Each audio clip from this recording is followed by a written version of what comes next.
What's up, everyone? Welcome to Our Way Out. I haven't personally been here for the last couple episodes, but it feels good to be back. To see. Good to have you back, man. We missed you over here. I know I missed you guys too. My days didn't feel the same. Jeremy is not here today because he's sick. So hopefully he gets well soon. We wish him a speedy recovery. Get better, Jeremy. He'll be here for the next one.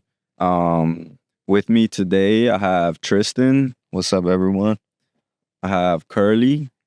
What's up? And our special guest, our brother, Angel Isarraras. Welcome. Happy to be here. Thank you guys for having me. Angel, welcome to Our Way Out. Angel is our friend, our brother. We work together. We met through work, but also we found out that, we share a lot of the same life struggles, life experiences. So we brought him on today so he could share his testimony. So just to touch on the background a little bit, Angel, you've also been system impacted. Can you talk and tell us a little bit about your experience, your background? Yeah. So a little bit about my background. I grew up in Compton, California, the youngest of 4 children. I have an older brother and 2 older sisters. I have an older brother that's still incarcerated. He's in Calipatria State Prison Right now? and he's been in for a little over 10 years now. So Damn. When does he get to come home? I believe he has like 4 years left, and he should be hopefully sooner than that. And I haven't seen my brother since I was like 15 years old, so it's been a while, man. My older brother, we're a year and 1 year and 11 months apart, or like about 2 years. Yeah. Man. But I'm the youngest, man. The one that got on everybody's nerves, the one that got picked on a lot by my older siblings. Beat up a couple times by my brother, but yeah, man. That's just a little bit about myself. Fast forward, joined the gang at 12. Followed in the footsteps of pretty much everybody that was male role models in my life. Everybody was just on outside, gang banging, selling dope. In and out of prison. So, I basically just followed in those footsteps. Did it feel like that was normal? Like it was the thing to do growing up? Like, did you feel like that'll make like your brother, your or your male role models proud? Yeah. I think my mind processed everything that I was like seeing and living every day as a normal way of like being a man. Like I felt like, man, that's what you do, man. You get older and you go to prison and you come home, and I seen that with my dad, I seen that with my older brother, I seen that with my brother-in-laws and pretty much everybody in the gang that I grew up with, and like it was like a kind of like a welcoming into manhood. Like once you came home from prison, but when I came home from prison, it didn't feel nothing at all like that. Yeah. At what age did how old were you when your dad got incarcerated? I think the first time I was like 5 or 6 years old. The first time I remember him getting arrested and like getting sent to prison, and that was for pulling a gun out to my mom's head and like threatening to kill her in the middle of the night. Woke everybody up at the house, and so my mom, she pretty much just had enough. She had enough of my dad's stuff, and she called the cops on him. Sure enough, they found him, and they took him to prison for a couple years. He did some time for that. And did that like affect you? Obviously, I feel like how did it affect? Obviously, It affected you. I'm sure not the best way, but how did you take that like personally? Well, I was definitely scared because I was right there with my mom. We were all asleep. I was like crying. Like honestly, thought my dad was just gonna just shoot my mom in the head and just kill her right in front of all of us. And my dad was high. Came home high one night, but it definitely changed how I looked at my dad and how I saw him and how I felt about him. Like, I felt like if I would have had a gun, I probably would have shot him and killed him. Like, but as I got older, it just, the resentment got deeper. I don't know if I ever hated my dad, but I was deeply hurt by him. I had a lot of resentments. I definitely felt a lot of anger. But for me, that's just And dealing with all that stuff, how did you cope with it at that time? What are some things that you did that helped or didn't help? yeah. I think I used all the wrong methods, man. Like violence. Like before I was from a gang, like man, I was always fighting in school. I was always like I felt like there was always something wrong with me. You know what I mean? Like so whenever anybody picked on me or triggered an insecurity of mine, I would just instantly snap because at home everybody's picking on me. Everybody's bullying. It's like I'm the youngest, so it's like I get the worst from everybody, and I kind of got the best too because you know what I mean. It kind of came with both, but I feel like that was just a natural response of mine. Yeah. You know, just always act out in violence. Like, you know.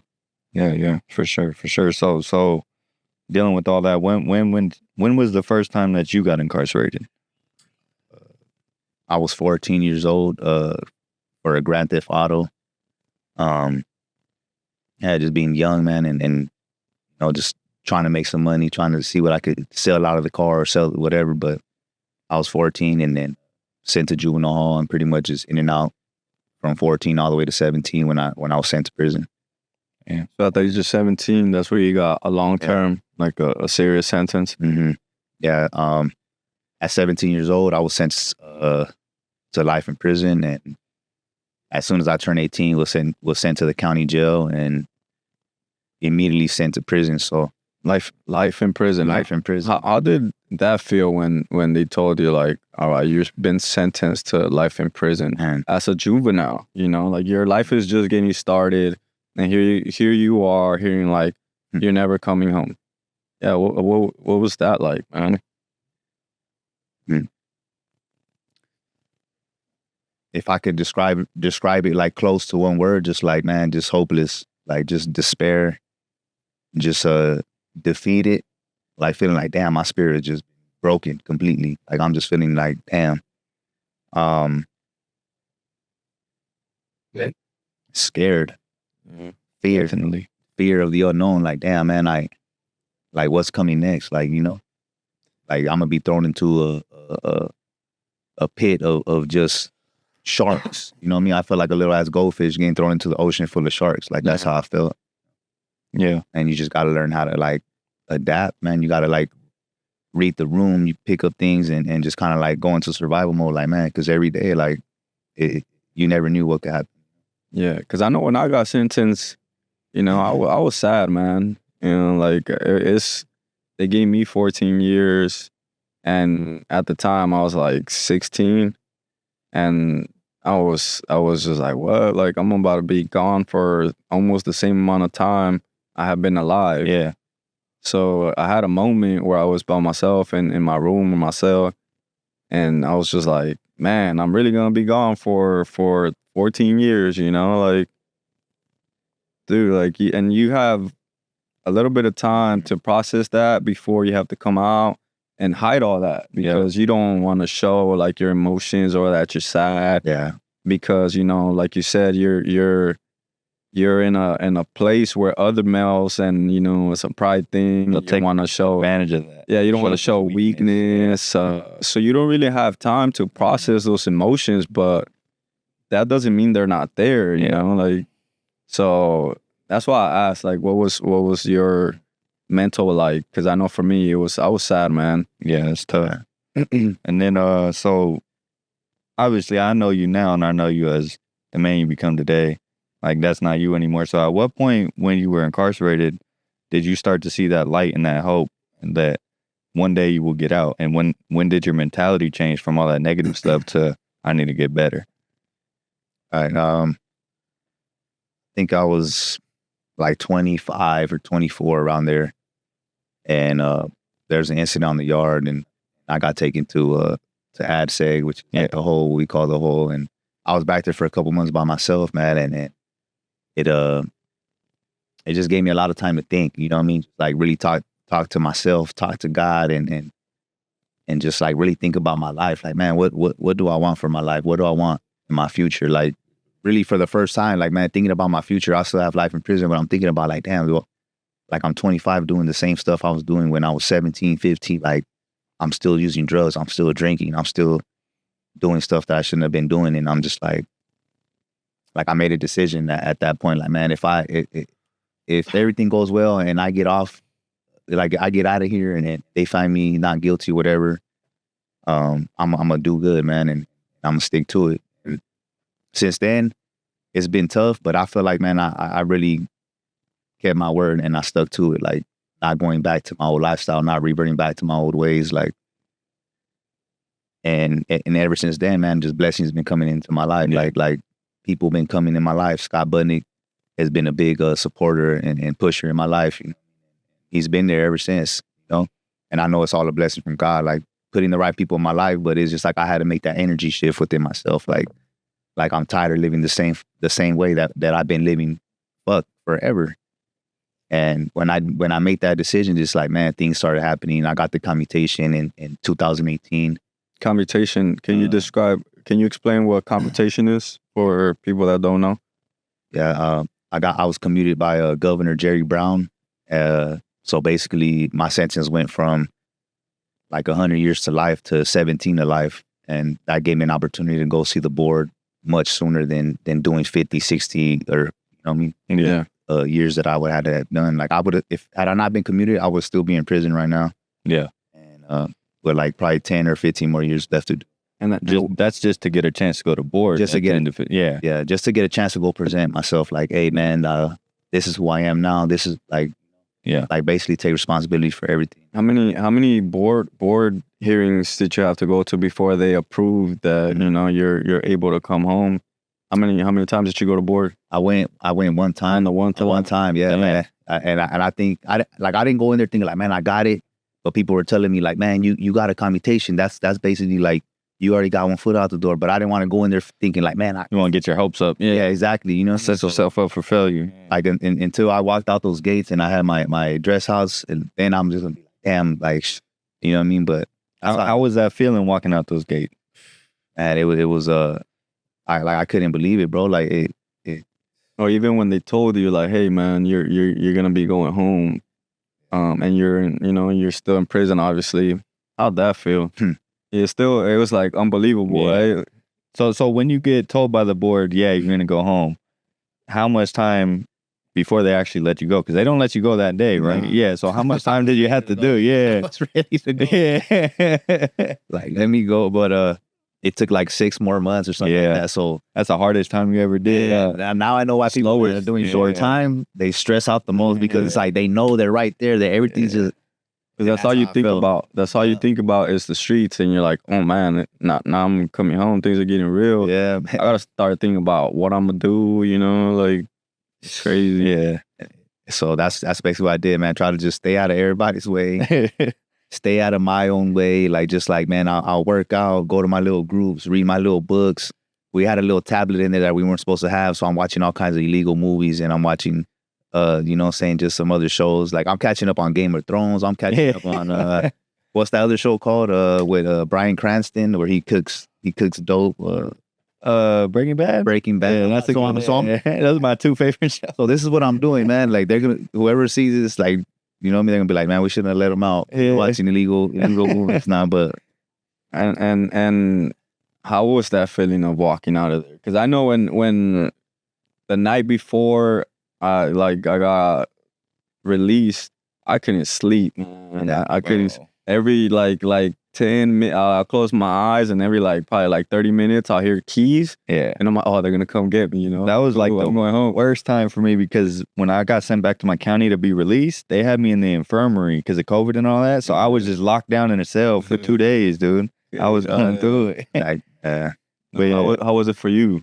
Like the night before and the moment that you walked out of prison. Man, I still remember it. It's emotional because like you know people that you do time with for a while. You've been in different prisons with them, and it's like, man, they become your brothers, bro. Like, man, we eat every day, we work out together, we play sports together. So it's like we're talking shit to, like, you know, it's just, it kind of felt like, man, like I'm leaving my family behind, my brothers behind, and that shit hurt so much. Like, I'm just, damn, bro, like, because I know how it feels like when I got close to somebody and they went home, I'll be like, damn, like I'm gonna miss them. Yeah. But I'm happy to see them go. But it's like, damn, I'm gonna miss.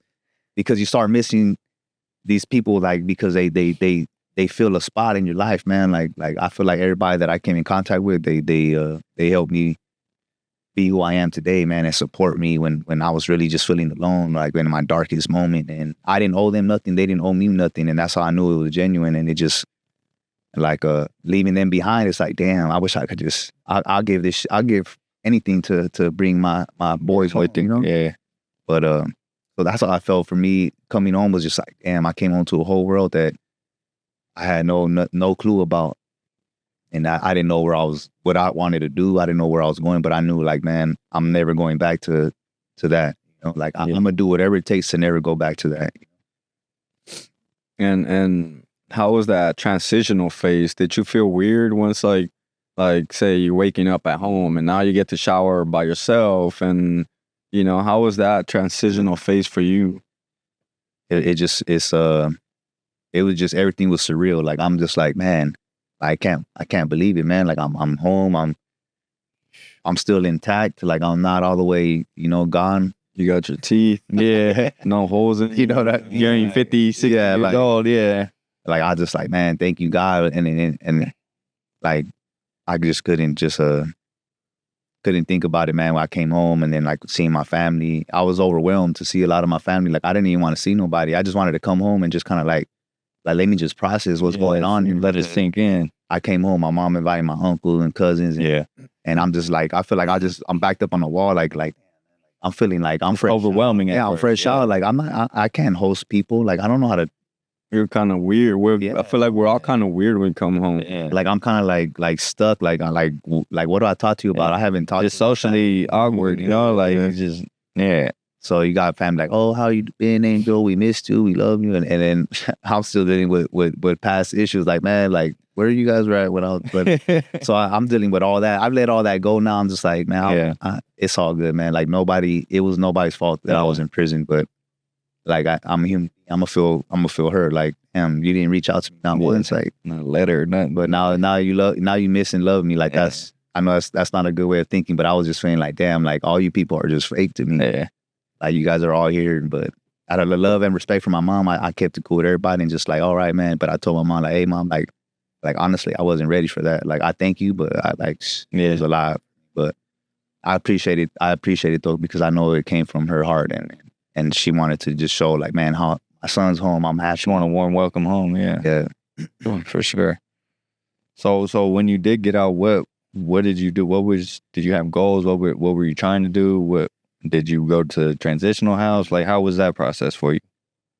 I went to a transitional home in downtown LA, the Beacon House. It's a part of Amity. Okay. And it was overwhelming, man, just being home. And my buddy Joshua Pinedo dropped me off. Shout out to my boy Josh, man. He picked me up, took me to the parole to go see my parole officer, and then dropped me off at the transitional house. And I just felt like damn, I'm in this big old city.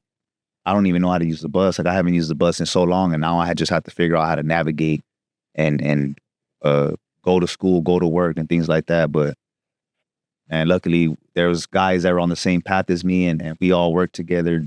So we just like took the bus together, came home, and just like we were on a program, man. Like I had a job 2 weeks after I came home. Like I didn't really like give myself a month or a couple months to just be like, man, let me take it all in. Like I kind of just got a job, and then I got another job, and I just hit the ground running. Yeah, that's it. Gone. Yeah, that's it. I feel like you have to, man. I felt the same way where I was like, man, I wasted enough time as it is. I can't sit back and like this is not a vacation. You got to relax for fucking all that time. Yeah, life went nowhere. A week, maybe two, you know, if that. But then you start thinking like, man, I'm grown. I went in as a kid, but now I'm grown and I have to like, you know, feel like you're behind. You are behind. Yeah. But you really feel like, dude, I gotta, you know, everyone, look at all these people got all this shit. Yeah. Where I'm at. You have a sense of urgency now. Like, man, I got to get on my feet. What was your first job? I was working with CEO. You know, CEO was next to ARC. Oh yeah. They would work with like Caltrans, clean up the freeway. So that's what we would do. Like I was doing that, and it was all right because they paid us the same day. So I'm like, all right. And I had to keep that from the transitional house. Like they didn't know I had a job. They didn't even know I was going to school. Like I guess you had to be like 90 days, 30 something like before you could do anything. And I was See, I feel like that sets you up for failure doing that. yeah. Like, I understand the transitional house, but they shouldn't restrict you from searching for jobs or trying to go to school. Like that's only gonna hold you back even more than you've already been held back. Yeah, so And that's where I was at, man. Like just coming home, just knowing that, you know what, I don't have it all figured out. yeah, I didn't know what I want to do, but luckily, man, I had friends, I had people like David, a lot of people that you know we collaborate with, and just saw like, man, like there's another path for us, you know, which is the film industry. And So tell us what you're doing now. so now, recently got into the union, Local 80. oh yeah, nice. And I feel like it took me forever, but What are you doing, Local 80? Local 80, so it's a grip union, Local 80 union. We grip, and to kind of sum it up, man, we help shape the light. You know what I mean? Like that's part of our job. We kind of shape light and create certain little scenes. There's different type of grip departments, but in a nutshell, like man, we just help set stages up, and we're kind of like the construction workers of a film set. Of the film set. That's our job. Like it's pretty fun. We do all kinds of stuff. Every day is different, but I like my job. It does involve a lot of people and talking and communicating, but I feel like we've been doing that for so long. I've been doing that pretty much my whole life. And where you working at now? I'm working on Let's Make a Deal. Price is Right. Yeah. You know, along with the boys right here. Yeah. And man, we just been rocking. We've been rocking with each other for a couple years now, and you know, I'm just grateful, man. I feel blessed. Like I know I complain, not like that. There's something that I may not like. Oh, you know what I mean? I'm human, but for the most part, I try to remind myself, like, man, like you're free, man. You're home. Be grateful, you know. Like, I know some people probably think I'm weird because I'll stare off and I'll just look at the sky, like, damn, like, that's beautiful. Or I'll just like appreciate certain things, and certain people don't understand it because it's just like, man, like I'm here because of so many different people, and really just being blessed by God. I know it's God's grace, like, and really just like, man, I can't take credit for like where I'm at, and like it took a lot of hard work though. Like I won't say that, but like I know that I'm not here because I did it all on my own. You know? Yeah, amen to that. To me, it's a trip, man. Like Price is Right. That's an old game show here in the U.S. A show we used to watch in there. Yeah. And That's crazy. for me, every time I see you guys there doing your thing, you know, pulling your weight, going above and beyond to you know, make this show what it is, it amazes me every time, man, because we've all, you know, made mistakes. We all been through the ringer, you know. At some point, we all felt the pressure. But yeah, we still came out of that, you know. And then to see your friends, your boys, like out there in the field, and it's inspiring. And you have like this proud moment, like, man, this is what it's about, you know. Like we're all representing Come along. not just ourselves, but you know, like we all went through ARC, you know. We represent ARC, we represent second chances, you know. So it's a beautiful testimony. What are your 3 to 5 year goals? 3 to 5 years, I want to be for sure owning my own home. 3 to 5 years, just be for sure, be more mature, more patient. I feel like I need a lot of patience lately. Like a lot of things that I feel like, man, like I've been like going through growing pains, like just learning a lot, man. Like turning 35, man, for me this year, like at this age, man, I've been learning so much. Like, man, when you think you have shit figured out, and then life hits you, like, damn, I don't have shit figured out. And then, but I know that that's just because I'm learning more, I'm growing more, and I'm like, I don't want to stay at a plateau. Like, man, I want to just keep challenging myself, even if the shit is scary. Like, even if I don't know, even if I feel stupid, but at least I'm willing to go and try it, man, because I'm not gonna sit here for a handout. Like people like open the door for me. Like you were the first pioneer to do this and open the door for all of us. Jersey was one that gave you the shot, and then you just told me the story about Mike. You know what I mean? And so it's just crazy how like it all has a ripple effect to a positive, and I like to feel like, man, me being here and you know, and just working and doing my job hopefully opens the door for the next man. You know what I mean? And we just keep it. It already has, because you're the one that got me on there. And we keep it going, man. Look at that. It already has. You worked hard and you earned it. Yeah, when I got there, but I wasn't there until you were like, hey, you want to work this Saturday on Let's Make a Deal? Because you and Ant were already working it, you know? So I'm like, yeah, that my first day. I mean, yeah, from there, it's on me to show that I'm willing to work, but you're the one that got my foot in the door for that. So thank you for that. You know, you're already feeling that process, you know? Yeah. You heard that. Yeah. Amazing. Hey, God works in mysterious ways, man. This is not a coincidence at all. And it is a trip to see how everything has an effect. And you're a father now. How has fatherhood been for you? Man, fatherhood has been the best thing in my life. I feel like if it wasn't for that, I wouldn't have like grown so much the past couple years. I would still feel like it's pushed you. It's pushing. It's like I have a different hunger, a different mindset. Like I'm not taking life lightly. Like I take life very seriously. I don't take myself seriously. Maybe I may look like that, but I take life seriously, man. Like when I say that, it's like I don't play when it comes to like, man, you put me in a position where I have to survive or I have to make it. I'm gonna make it. And I say that not in a cocky way. I said it in a way it was like, man, I'm gonna figure it out. You know, and that's the thing, man. As long as you have heart, you don't got to be the smartest. You just got to have the hardest. And I mean, like you just got to have heart, man. You know what I mean? And people will see that you're a good person. You're willing to grow. You're willing to earn. You're willing to take a little shit too. But you're just like, man, you're showing like, man, I'm here because I want to be the best, or you know, I want to represent my family or represent everybody that I know where I come from. Like that's how I see. Like I'm moving in a different light because I'm like, man, I'm the only male in my family that's out here that's really trying to do good. And like my brother's locked up, my dad was in and out of prison. Saying rest in peace to my pops.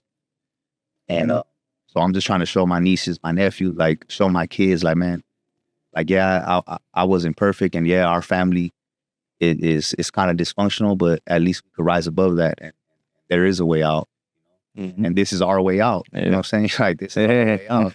And like, man, that love that I've gotten when I didn't feel worthy of love, it's like, damn, like people really healed me. I'm just trying to give that love back. Like, hey, man, like you are enough. You are worthy. You know, like don't neglect that. With myself, I try to tell myself, like, man, you're worthy. You are enough. You know, and but that's my biggest battle. I would say, like, man, like being confident, owning, like, man, just own your shit, man. Just know who you are, know what you're capable of, and just being you. Like, and that's something that it's like, it's hard at times. Life beats you up and life kicks you while you're down, but it's like, you got to get back up and you got to be like, man, it's not going to get easier, but I just pray, like, man, I have the strength to take it one day at a time. Yes. Just keep on grinding, you know? For sure, yeah, 100%. Angel, thank you so much for coming on today, brother. It's always good to see you at work.